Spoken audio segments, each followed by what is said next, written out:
Well, good morning, listener. Welcome to Electoral Reform Hour on the network service of Radio Nigeria. We're excited to have you with us today. On the last edition of the program, we had an engaging conversation with Mr. Jido Ojo on the impact of campaign financing on the fairness of elections. Today, we're shifting gears to tackle another crucial topic, electoral security. We'll explore the challenges and innovations in ensuring the integrity of our elections and discuss how we can enhance the security of electoral processes. My name is Ezenwa Mwagu, your anchor. Electoral Reform Hour is a program aimed to foster inclusive dialogue among citizens from varied backgrounds concerning electoral reform and constitutional amendment. Enhance public understanding and awareness regarding electoral reform, and possibly compile and present citizen-derived recommendations to the National Assembly and INEC for consideration. This program is brought to you by Peering Advocacy and Advancement Center in Africa, PACA, with support from MacArthur Foundation. Enhancing election security in Nigeria is a pressing need as the country continues to grapple with significant challenges during its elections. Issues such as violence at polling units, voter intimidation, and the misuse of security personnel are prevalent, undermining the fairness and credibility of the electoral process. These challenges create an environment of fear and distrust among voters, which can lead to lower voter turnout and skepticism about the integrity of election results. The growing complexity of the electoral landscape, including the use of technology, also introduces new security risks that need to be carefully managed. Addressing these challenges is crucial for ensuring that Nigeria elections truly reflect the will of the people. To go further into this critical discussion on the state of the election security in Nigeria, I'm thrilled to introduce our guest, Barrister Kemi Okenyedu. Kemi is the Executive Director of the Rule of Law and Empowerment Initiative Partners West Africa, Nigeria, focusing on citizen participation and security governance. She is a member of the National Human Rights Commission Governing Council and serves on the boards of the Rule of Law and Accountability Center, RULAC, Africa Polling Institute, API, and African Policing Civilian Oversight Forum, APCOF. Kemi has over 20 years of experience in justice and governance and holds an LLB and MPhil in criminal justice. Of course, she's a member of the Nigerian Bar Association. It's my pleasure to have you on the program, Kemi. Thank you. Good morning. Yeah, I know you've been traveling, and so I'm happy that I'm able to get you to be with us this morning. It's a pleasure to be here. So just take us through just a bit what it's been like for you in the election security firmament and environment. I think I'll say that it's changed over the years. Initially, joining the sector in 2003, I think my first stint with the elections was the one that came up shortly after I joined. And I remember very clearly that part of the things we used to grapple with then was the issue of ballot box snatching.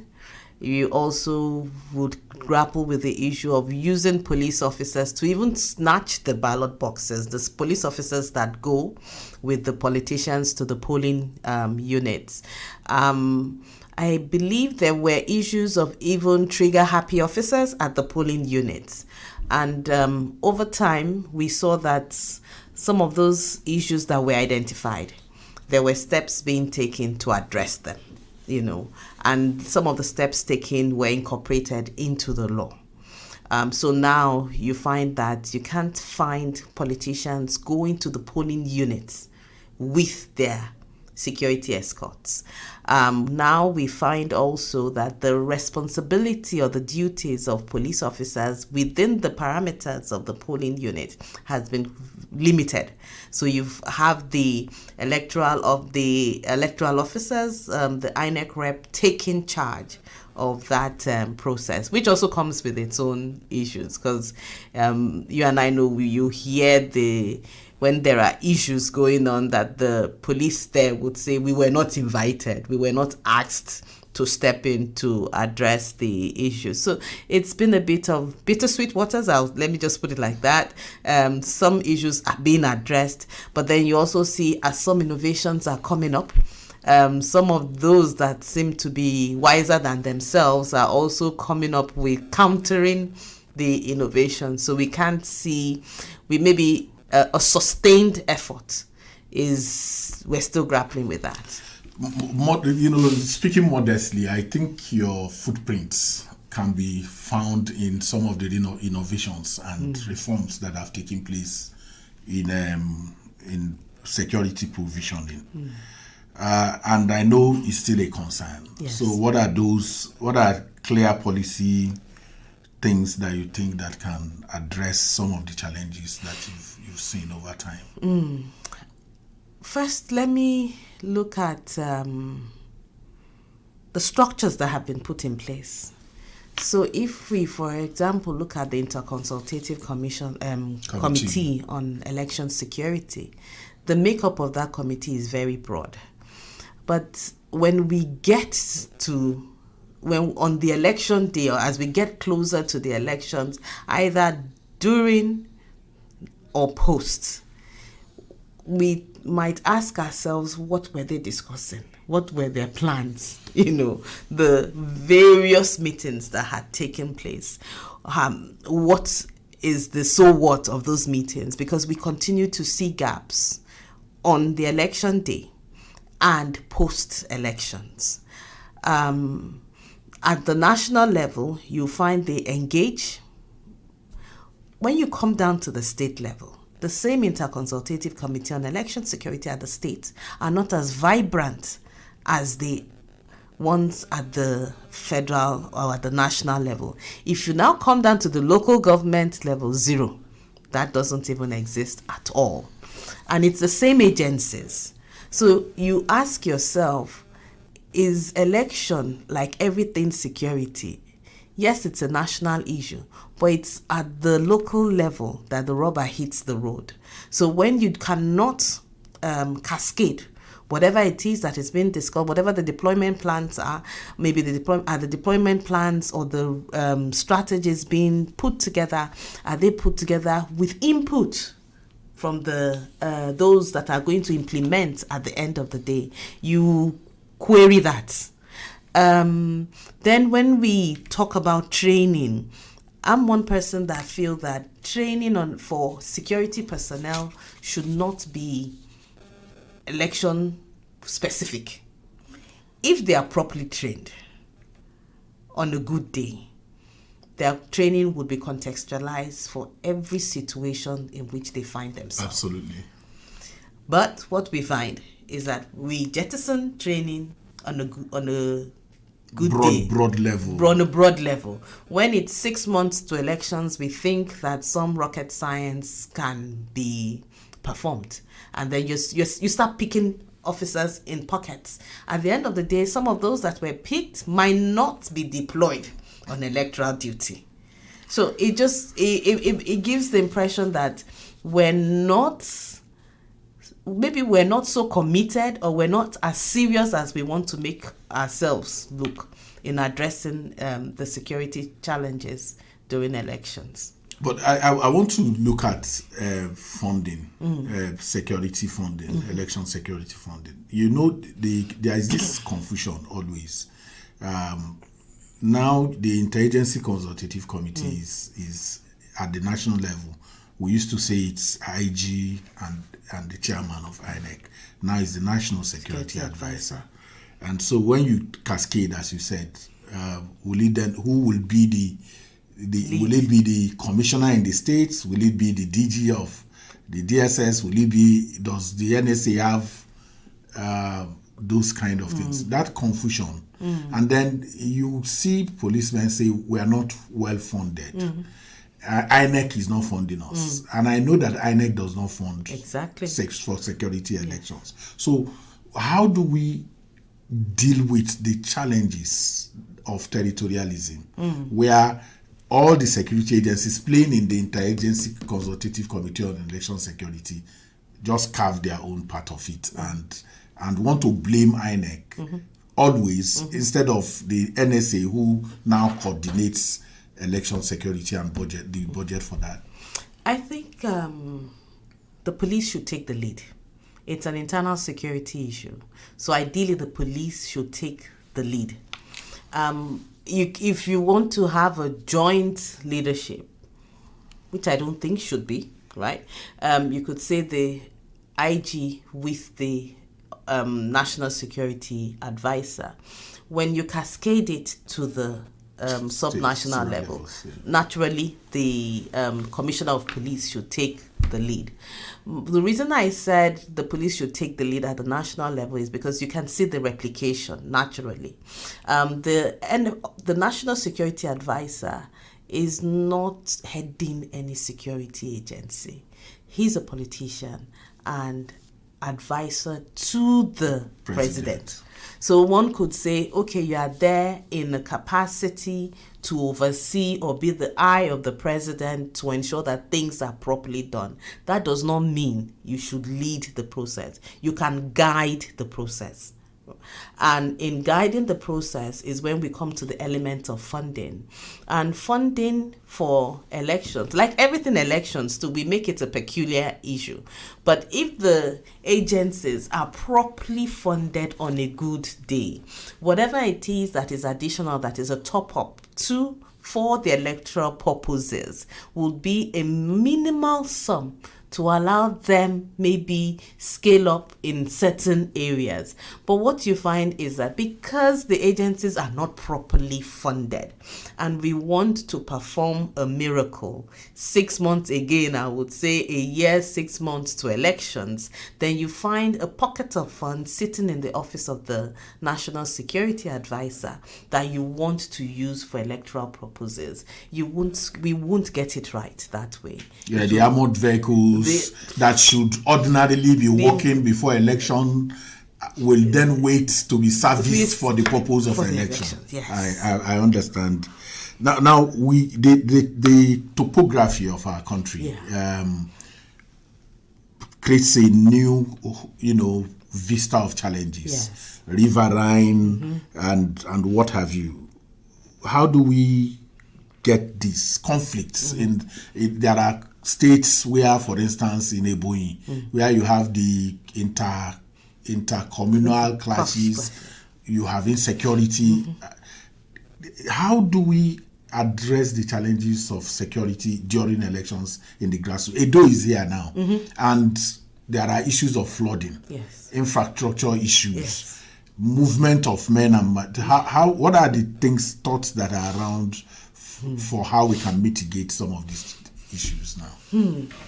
I think that's where the element of knowing the terrain comes into it, like you've raised, and that we can't have a one-size-fits-all, which would also bring me to the aspect of policing being local and policing being contextualized. So when we say policing is local and policing is contextualized, you'll find that your operating environment is different. And so what equipment, what do you have in place on a normal day to deal with challenges? To deal with these challenges. You'll see me keep bringing it up on a normal day, because what you can't do, what you have failed to do on a normal day, would you be able to do it because of this specific issue? If we now want to say we want to do it for this specific issue, we also now need to look inwards within that environment to see who are the actors within that environment. When we look at the riverine area, it's not possible for us to say they are not policed. They are policed, but they probably are policed, and their security apparatus does not fit into the formal security structure. So how do you engage that informal security structure? That's the question we need to ask ourselves. So if in the riverine area, how do they move? Canoe, speedboats. How often do they move? Who owns the speedboats, the canoes? Can you build, is it possible to have a relationship or a contractual relationship with them? That has a question mark to it because of conversations, that we've had over the years. And the rule, or some of the rule of thumb, saying that the politicians would have hired some of these boat owners, which means that whoever is the owner of that boat at that point in time, when you put your own materials there, is the owner of the material. There is the laughable part about taking election officials into the middle of the ocean and say, look, you want to proceed or you want to play ball. play ball and all of that. But that takes me to the vendor. I know INEC engages the marine transport unions and the challenges that come with that. But because of your vast experience in this, where do you have marine police and then you have the Navy? I thought that that can take away this marine vendor, the vendor part of it, and use formal agencies. But do they have the boats? Do they have what it takes to police or to move around that area? Because that's the issue. Just the same way we see them with dilapidated vehicles on the road is the same way that the vehicles or whatever carrier that they need to use, is it in place? And I guess it's because of the fact that most of the time they're not in place. And then when you also ask for it to, maybe when you release funds for it to be repaired or for it to be put in good shape, it's not carried out. And it's on the day or a couple of days to the elections that you find out that it's not carried out. That's what brought about the conversation and the diversion, that use others, not use them, so that you can hold them accountable. So I see you prefaced this our conversation with misuse of personnel. Yes. I know there are things that are put in place, but how effective are those in terms of ensuring that security agents don't play roles that are not part of their professional, professional advisory for elections at that point? I think working with the Police Service Commission over the years and helping the commission strengthen its mandate in oversighting the police, there have been a couple of projects and interventions particularly aimed at monitoring the conduct of police officers during elections. And that's one key area that the Commission looks at.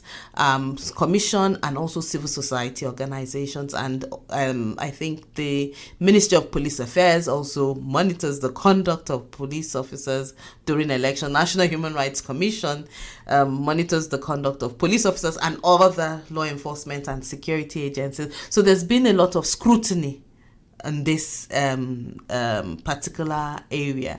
So when we see, I think what we have seen over the years is that at the polling booth unit, they comport themselves.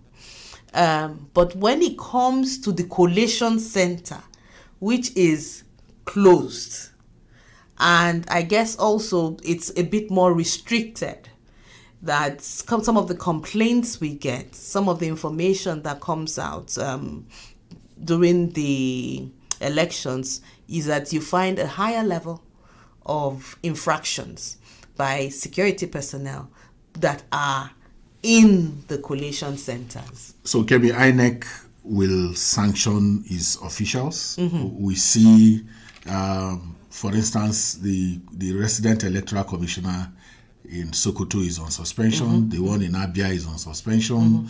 Adamawa is in court. I know there are in Akwa Ibom, about 2 professors were.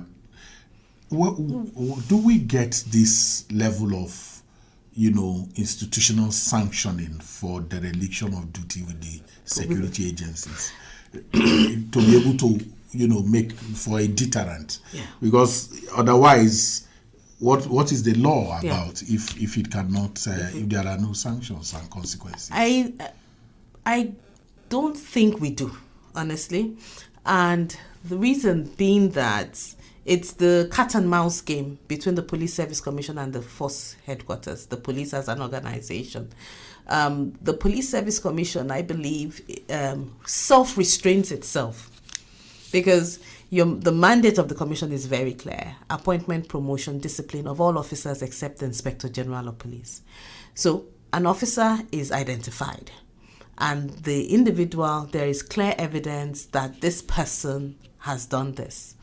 When we were working with the commission at the earlier stage, and I need to put this clearly on the table, that that the practice of the commission writing to the police was meant to inform them about an officer or an individual, one of their personnel that has disciplinary issues pending. It was based on the principle of fair hearing, that let it not be said that I'm summoning somebody that is working with you and I'm exercising my mandate. So I'm writing to you and I'm informing you and asking you, are you aware of this? If you are, let me have your opinion. Over the years, that has been bastardized to the extent now that the commission writes, and it seems as if the commission is waiting for the police to respond to them before they can take any action. That's why I said it's the cat and mouse game. Because if the commission is serious about its mandate, what it ought to do, I've written to you, I've given you enough notice. The next letter that I'm writing to you is to keep you in copy that I've requested this officer to come, and they have guidelines on discipline. You have done this, done this, done this. You face disciplinary proceedings and you're sanctioned. But then they would say, oh, the force has its own internal disciplinary mechanism. But if you have refused to initiate your internal disciplinary mechanism, your oversight, your regulator and oversight has the responsibility to do that. We'll be stretching for a break now, but I know that Edo is here. Yes. And I think it's Section 90 or thereabout of the Electoral Act that is talking about campaign, how the police can intervene in making sure that the campaigns, different political parties do not. You've been around this, and those clashes keep coming back. My question always is, when the police would say that they've not been invited into a matter, and I know that beyond this, you are also an experienced lawyer. The Police Act that says that the police should enforce all laws. Why do we have election-specific, laws that now makes it look like they cannot intervene except? I think it's because of I agree. I'm of the school of thought that if the police is poised to do its work professionally, without issues, on a good day, this element of electoral-related laws that kind of restricts them is addressing the mischief that we see in their everyday work. Because you see them, even when it's a protest, even if it's not a protest, if it has anything to do with crowd gathering, there seems to be a lack of capacity to control crowd. Because there's a lack of capacity to control crowd, then there's an election-specific one saying that when there are elections, you need to do A, B, C, and D, and this person is the one regulating you or overseeing how you do that particular piece of work. It still speaks to the capacity of the police. It still speaks to the capacity and capability of the police. Interpretation of the laws, because even if it's election specific, it does not they are not excluded, or they are not safe from what they're supposed to do. Your basic mandate is public safety and security. Your basic mandate is ensuring implementation or enforcement of all laws, protection of all citizens. So if that is broad, even when you are interpreting the one relating to elections, you layer that on it. Kemi, thank you. You've covering the field so broadly. We'll go on a short break. When we return, the program will continue. Stay tuned to Electoral Reform Hour on the network service of Radio Nigeria. We'll be back shortly with more on the path to a stronger democracy. Are you ready for change? Join Perrin Advocacy and Advancement Center in Africa, PACA.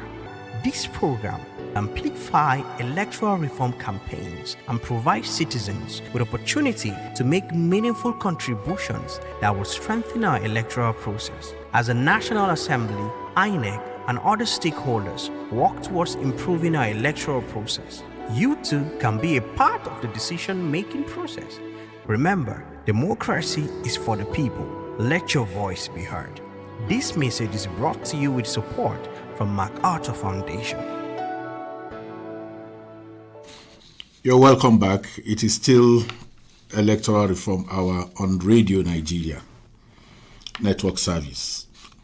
We are picking up from right where we left off with Barrister Kemi Okenyedu. You can join this live program by sharing comments via social media platforms on X at paaca.ng with the hashtag Electoral Reform Hour, and you can leave your questions and comments for us on Facebook via at paaca and our WhatsApp number 0816 8083 424. The phone lines will be open soon. Don't go away. So, Kemi, with recent discussions in the National Assembly, and that's getting away from election security now on appointing of national commissioners and the chairman. You know, the Justice Uwais Commission recommendation about NJC taking it away and all of that. What are your thoughts around that? I'm not sure if it's just about how the process of how they should be appointed is what is speaking to the independence of the persons that are being appointed. Yes, we should have an appointment process that is not unilaterally sitting on an individual or within a sector of the government, but we should also have a process that allows them to be able to function the way they ought to function without them looking over their shoulder of fear of either harassment, intimidation, or being cowed. You know, that is more, I think that's one element that we really need to pay attention to, because most of them, before they get there, their records are top-notch. When you engage with them one-on-one, you get that they know what they're doing. Yes. But then when they act, you are asking yourself, where did this collective wisdom come from? So you get the impression that there seems to be a shadow hovering over their heads that makes it impossible or challenging for them to do what they ought to do. So a lot of people think that if you take off that shadow, that perhaps the shadow will be... I've argued that the president does not appoint, the president nominates. Yeah.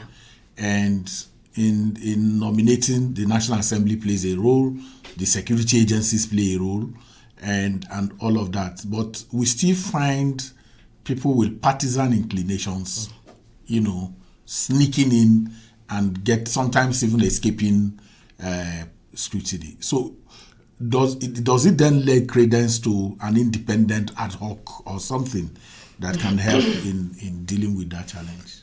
First, I'll say when we say partisan, I'm sure we're all partisan. That's my school of thought, right?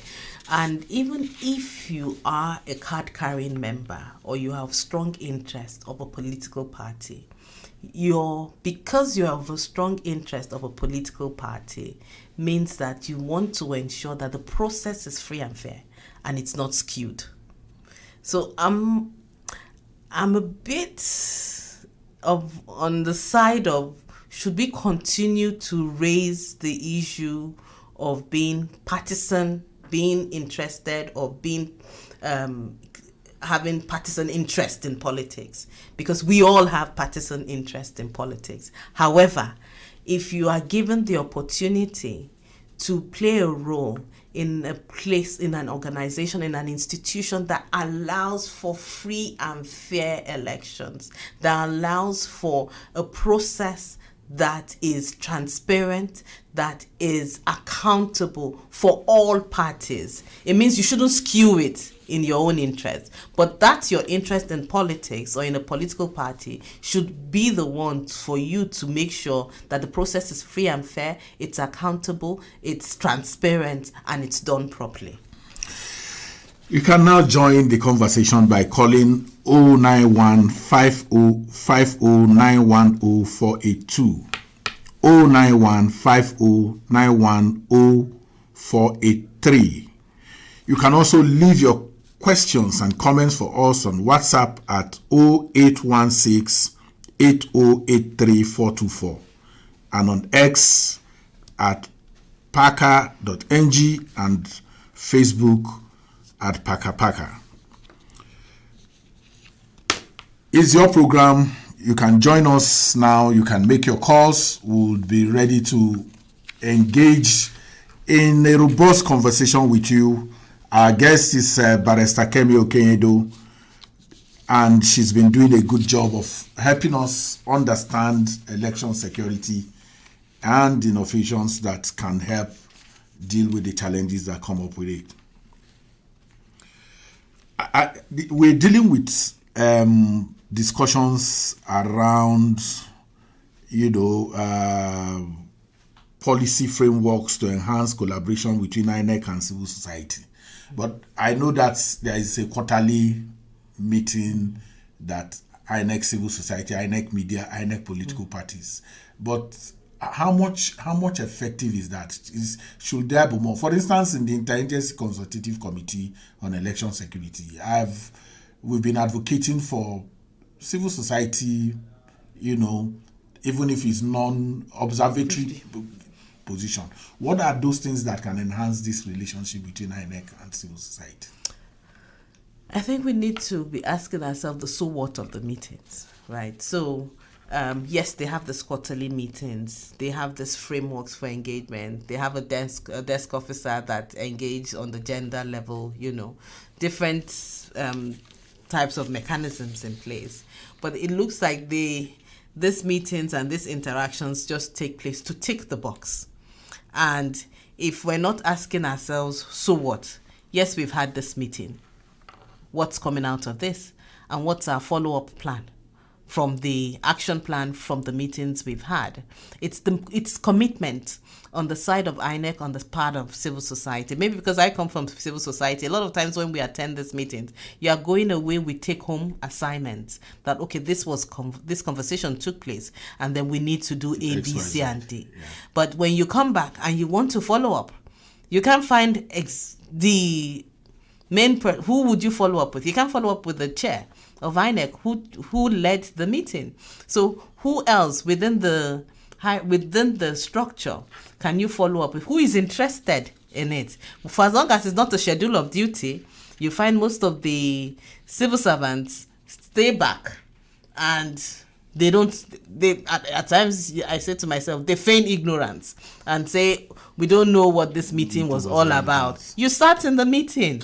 Do you need for there to be a memo to say, take up this issue that was discussed? Your input is important in this conversation. reach us on 09150910482.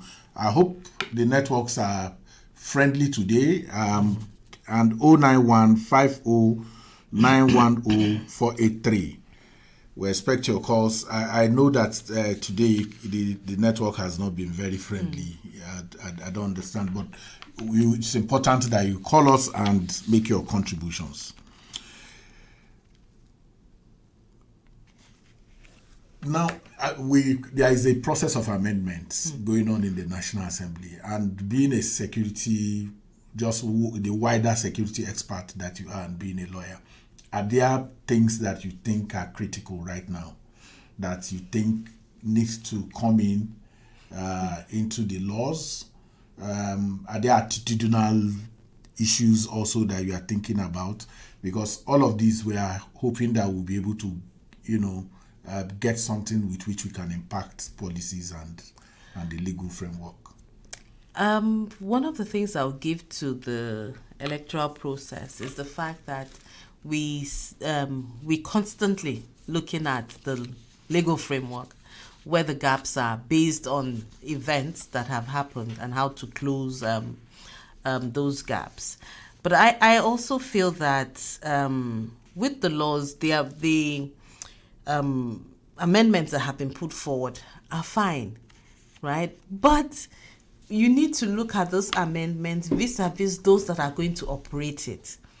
And if we have amendments, for example, technology, the element of technology being imputed, a good step in the right direction. Who are those going to implement? Implementation should be beyond INEC, because the other end users need to be plugged into it. But what we find a lot of times, beyond INEC, the other end users are not really plugged into service delivery. So they're coming in contact with technology in an ad hoc basis. So it just seems like we keep repeating ourselves over and over again. If we look at the criminal justice system, how is technology really playing a role within the criminal justice system? Because when we're going to talk about electoral offenses, it will go within that spectrum. But if the courts, for example, that are going to adjudicate are not poised and do not understand it, you would have a challenge with the kind of judgments they would churn out. So that's why I said it should be a whole of change. Review. Once we see it with INEC, it's like a domino effect. So once we're plugging something in the electoral processes, we need to look at the other actors within the value chain and what the impact of that gap we're feeling within the electoral process would have in the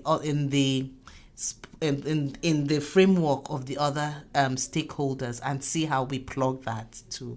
So that would bring me to say, is it all about legal reform, or is it about the practice, and is it about the attitude?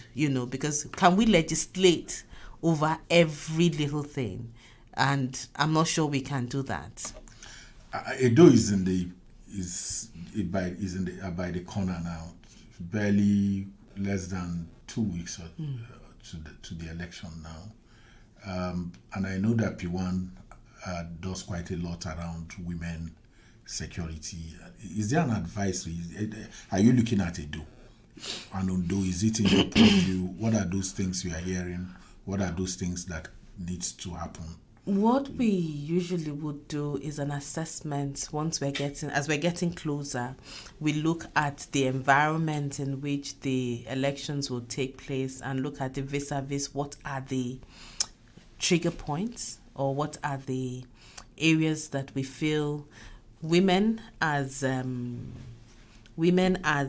participants, women as contenders, women within the security agencies, what they need to look out for, and what needs to be put in place for them to be safe and secure.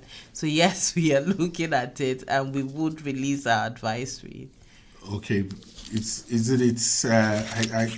I thought it's a risk assessment stuff that. Yes, but it's not. I mean, it's the risk assessment we had during the general elections. Okay. So we would just adapt it, because you'll find most of the time it's not really so different.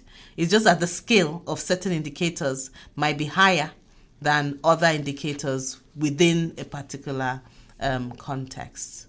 You know why I ask is the Edo environment, for instance, where cult related issues are very rife, and all of those issues. I was thinking that an early warning, what you in your place you call early warning signals, for the benefit of our listener, that they are able to make something out of it, because I know that people are listening. I know there are network challenges to be able to call in, but people are listening to us.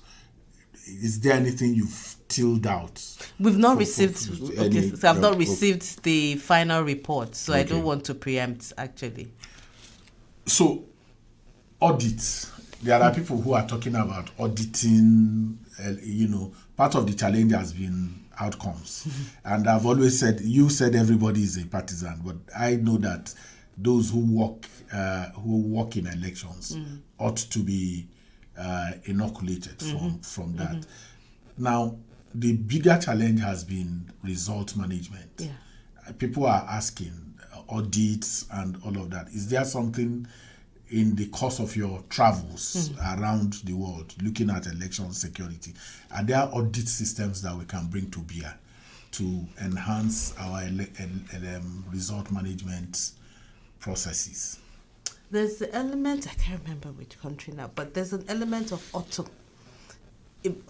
is automated, and it's almost immediate. So as it's being keyed in at the polling unit, you're seeing it within a central data bank. Where we are now, I'm a fan of that. Where we are, for us in the country, I think this challenge of transparency is what we still grapple with. You look at results at the polling unit. By the time it's getting to the collation center, it's verified at the polling unit. I guess it's also the level of engagement that makes it a bit more challenging to tamper with results at the polling unit level. But when you get to the collation centers, things start to happen. So the question is, what can we put in place similar to what you have at the polling unit level that makes the collation center a bit more more transparent? And maybe that's where we also need to start saying the level of technology at the collation center level. Is it possible that at the collation center level, results are automated? Also, that there should be a process where you key in. Once you key it in, you can't go back to it again. Once it's keyed in there, it goes to a major database. And that database, maybe at times we wish, right? You see something up and everybody... I think someone is trying to join us. Okay. Can we meet you? Good morning. Hello. Please continue. It's open and everybody can see it. When the UK elections took place, I just got into the UK that day, and I was surprised that everybody was going about their business. And before you could say Jesus is Lord, results had been announced. It wasn't contested because everybody followed through and you could see what was happening, particularly those within the key parties. And I ask myself, why is ours so trickled in so much secrecy? You know the joke that when you're in situation room, people want to stay awake because once you close your eyes and you wake up the following day, even the tabulations that you have been following logically can tilt. Yes, but where is the place of party agents? Election is police, because those of us in situation room, I call us meddlesome interlopers. We are not on the ground. We are not in the thick of it. Yeah, there's a party agent who mines results from polling units for his party, and then has the responsibility to either create their own dashboard, and then follow up to the next point. So I've always asked that question: where are we with party agents? My thought is that conversation we had, that I said it's possible for you to be, it's us being partisan should not be taken as an offense, right? But you see, even party agents on ground are trying, some of the party agents on ground are the ones trying to truncate the process. So they're on ground not to ensure that things are being done seamlessly and in a transparent manner, which was the idea behind having them there. Just be an eye, not to interfere. But once you see the element that, these scores are not looking the way they ought, good for your party, you now start interfering. Abdul sent us a message from Niger. He said, we hear about vote buying a lot. What can one do if we witness it happening in our community? You're supposed to report, right? You're supposed to, and you see me saying it in a very timid manner, that ideally one should report. But then once you report, then the element of how do they follow up on it? Because it also comes with the issue of evidence. So when you report, how do you have concrete evidence to show that this is what? And what does the law define as vote buying? Where does it happen? Within the precincts of the polling units, or before the person comes? So all of those are the challenges. But we do know that cash at the polling unit is against the law, and that you could just simply contact the security agencies, like if you see cash at the polling unit. The Femi is sending us message from Abuja. He said, do security forces really have enough power to stop politicians who cause trouble during elections? It's part of lack of the independence of the security agencies. If security agencies are well equipped, because I can't talk about laws now. Once upon a time we used to say the laws were obsolete. The law, at least for the police, is very recent. But you continue to find that they kind of still behave in the same manner. So you look at the independence of the agencies, of the organizations, the professionalism of the organizations. If the organizations are well funded, they're independent and they're professional, they should be able to stand up to the politicians and hold them accountable, because which means nobody's above the law. So I should be able to go in and effect an arrest without being scared that carrying out my legitimate duties might cost me my job. And I say because Nigeria is what Nigeria is, nobody wants to lose the job. So you find people looking the other way. But is it really true that because sometimes people just hoist regime of excuses and say, look, if I do my job, I might lose. If you have concrete evidence that somebody has broken the law, and you continue to on that, I think democracy has opened the space and opens platforms that enough to protect people who are on the right. You must be able to test it. It's that confidence to be able to test it. 1, 2, you also find that our security agencies are too close to the corridors of power. It's not all the time that I'm going to have a Kemi Okenyedu in the studio. So I will take the advantage and ask all the other questions that worry people around. There is the early voting conversation that is going on because we're on a stretch of closing now. People are asking for early voting for election workers, media, security agents, and the rest of them. I want to get your thought on that. I want to get your thought on diaspora voting. What do people think?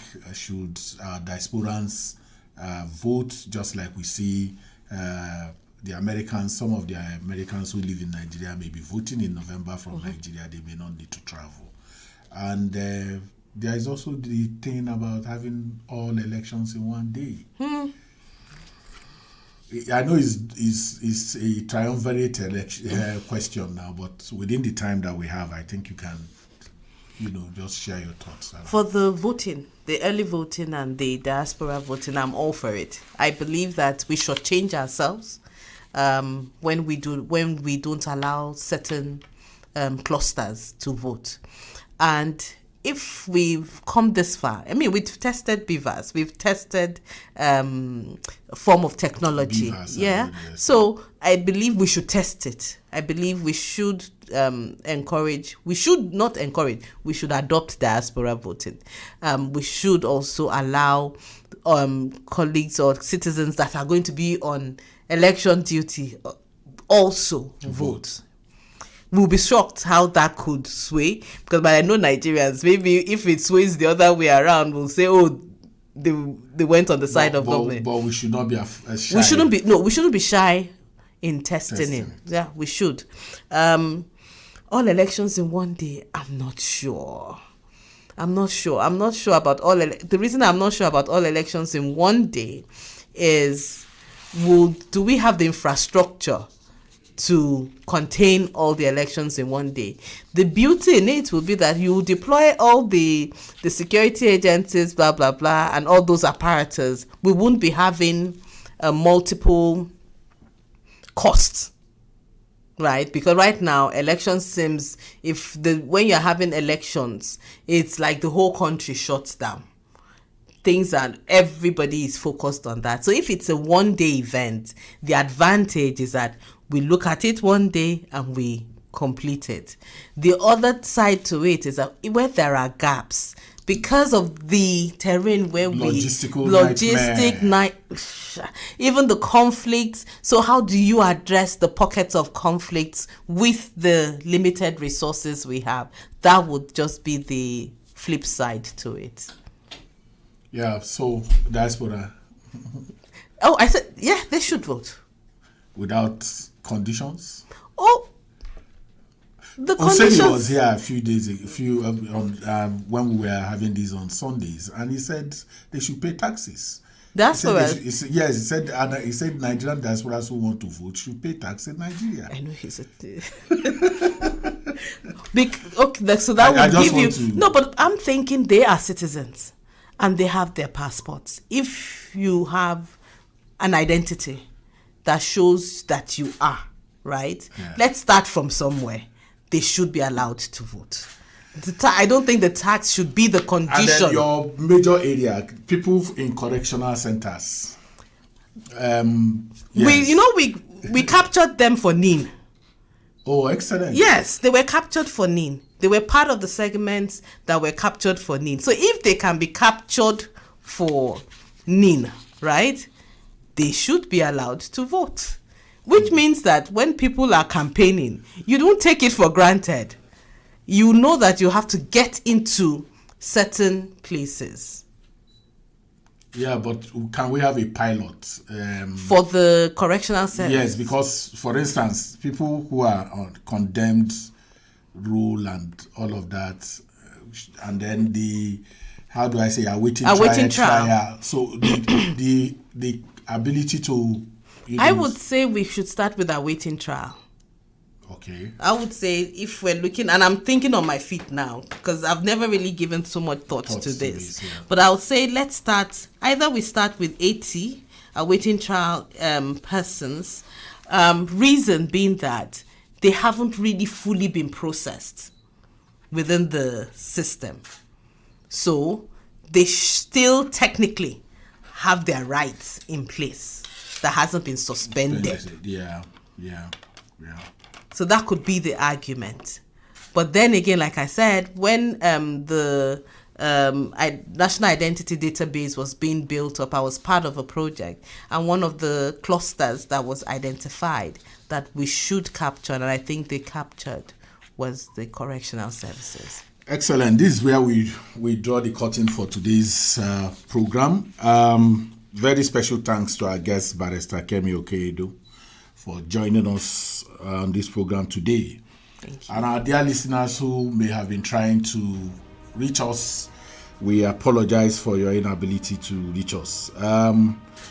Of course, this is Electoral Reform Hour, brought to you by Peering Advocacy and Advancement Center in Africa, PACA, with support from MacArthur Foundation. The engineers today are Kelly, Christy, and Adeyemi Salmon. And the ICT is Jamila Abdullahi. Studio manager is Abubakar Yusuf. And producer is Joy Ubi. My facilitators today are Abu Grace and Jeremiah Ngume. It's nice having you. Let's meet again next Thursday, same time on Radio Nigeria Network Service. Thank you very much and have a good evening.